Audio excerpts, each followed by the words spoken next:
All right, good morning. Thanks for joining us on this Wednesday. I'm Caitlin Nuclo. And I'm Caitlin Francis. Let's start with weather and traffic together, as we do here every 10 minutes, and welcome in meteorologist Jill Gilardi with a check on that first alert. It looks kind of hazy out there as we take a look at that Hartford skyline, but so far not doing too bad, right? No, right now through about 10. Feeling pretty good, and then afterwards it starts to really feel hotter and hotter outside. So if you're one that likes to work out outdoors, anything strenuous, things like that, do it as soon as possible, because it's not going to be good on your body later on today. Heat advisory not in effect across Connecticut. We're just shy of reaching that criteria, but nonetheless, just to our southwest towards New York City, New Jersey, you're under that. And in terms of our severe threat, once upon a time we had that slight risk level 2. It has shifted south and westward. So while we could see an isolated late day storm, we're mainly dry, but the heat and humidity, the big story. And this beautiful sunrise. Wow, amazing. Still in Middletown. And we have a couple of photos I'm going to be sharing soon here from viewers of their lovely sunrise view. All right, upper 60s, low 70s for the most part across the state. Southwest wind, 76, the warm spot in New Haven. Here's how it's going to feel today. So past 10 o'clock, it starts to get pretty rough out there, feeling in that 90 to 95 degree range for about 5 to 6 hours in a row. And we'll talk more about that storm chance and show you those pretty sunrise views coming up here in less than 10 minutes. Caitlin? All right, thanks, Jill. Let's get you a check on those roads. If you're getting ready to head out the door here this morning, heading to work, dropping the kids off at school, lots of first days back here across the state for many districts. We are taking a live look outside in the capital city, 91 north and southbound, Waterbury 84 east and westbound, Middletown along Route 9, and Meriden 691 east and westbound. Moving along very well through these areas. Right now, no construction set up. All that overnight road work cleared more than a half hour ago at this point. We're crash and incident free. However, we do still have those road closures in effect and will probably remain in effect for the foreseeable future in the southwestern portion of the state. Obviously, Oxford, Southbury, Monroe, definitely all those areas that were hard hit by flooding last week.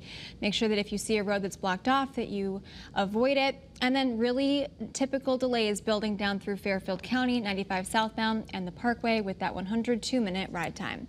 Let's quick check at your Connecticut Chevy First Alert traffic report driven by your Connecticut Chevy dealers.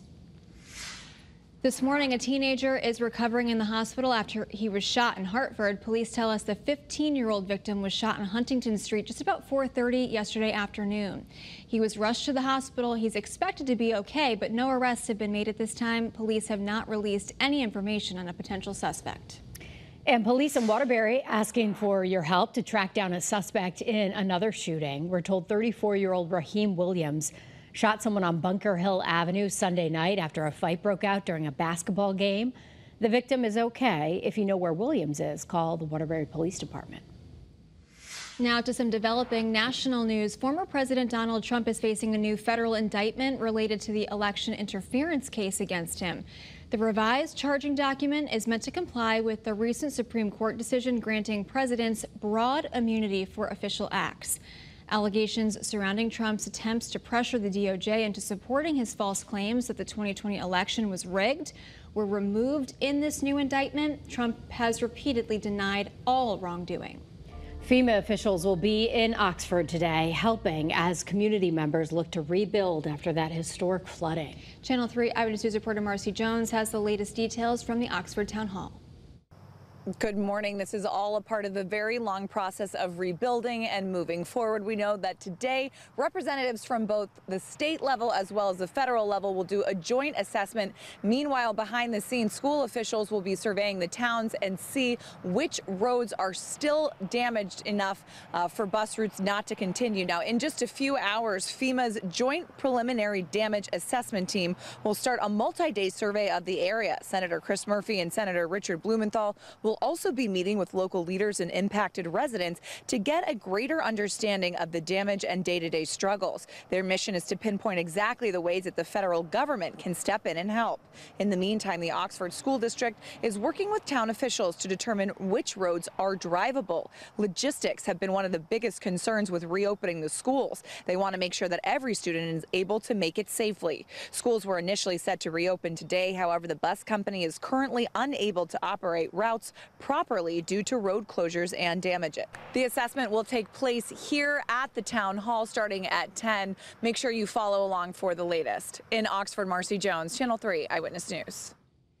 And major progress has been made to clean up all the damage in Monroe, where a section of 34 near the Stevenson Dam is back open this morning. Parts of the road between Route 111 and Coppermine Roads was washed out by floodwater last week. Officials at the DOT say crews have been working around the clock to try to make roads passable.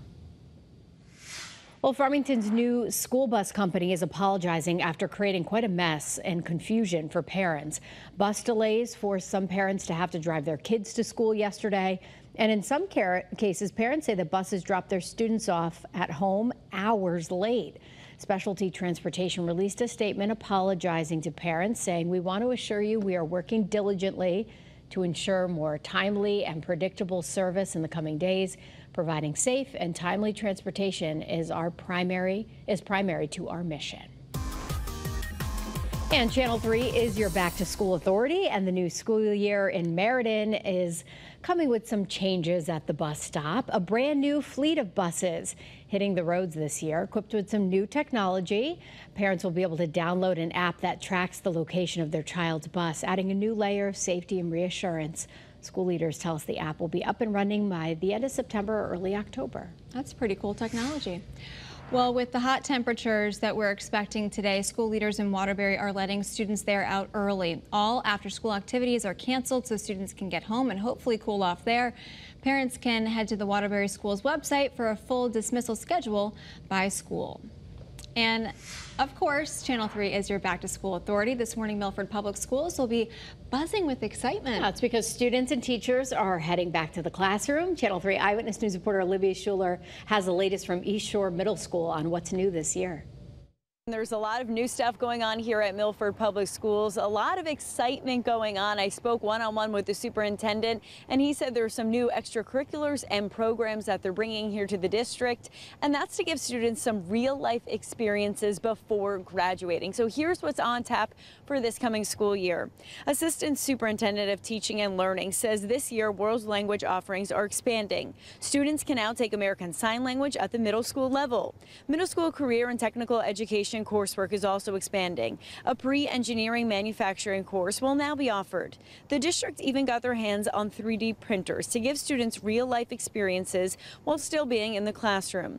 Last year, the district introduced esports. However, this year, they're taking it a step further. Esports will now be offered as a full CIAC recognized sport. We're always thinking towards the future. We're always thinking about what industry shows us, what the new careers are that are expanding into the world, and making sure that our students have the opportunities to experience that while they're here with us. So it's quiet here right now at East Shore Middle School, but in just a few hours it's going to get packed with this lot being filled with buses, with parents dropping off their students. So make sure if you see us, you come say hi. We're going to be looking to talk to some students and parents, even some teachers, about what they're looking forward to this upcoming school year. In Milford, Olivia Schuler, Channel 3 Eyewitness News. Today, students in West Hartford also heading back to class, and to help them get ready, school leaders held a special event at Sedgwick Middle School last week. Students were given welcome bags. They got to meet their teachers before the big day today. School leaders say they're also moving ahead with an early college program thanks to a grant that the district received last year. We deepen the pathways for that, for our high school students to be able to walk away with some college credits as they move forward. So we're excited. I think we're one of the school districts in the state that leads in that capacity, and we hope to continue to do so. The superintendent also tells us the district is looking at artificial intelligence and what that can mean for students in the future. Good morning, everyone. It is 7:10, and we do have a first alert for very hot and humid conditions this afternoon, but this morning it's feeling pretty good, and it's looking beautiful. Check out some of these sunrise views. This is out of Canton.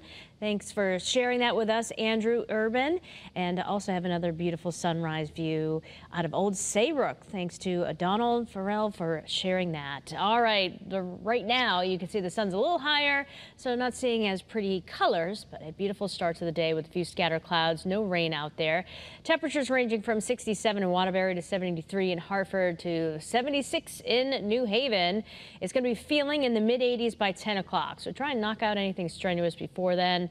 Because as you can see, it's going to be feeling pretty rough on our bodies as we go through the afternoon hours, kind of backing off some this evening, but nonetheless, some sweaty weather today. Could even be an isolated storm this evening. I'll talk more about that and when the cooler weather is heading back, coming up later in your First Alert forecast.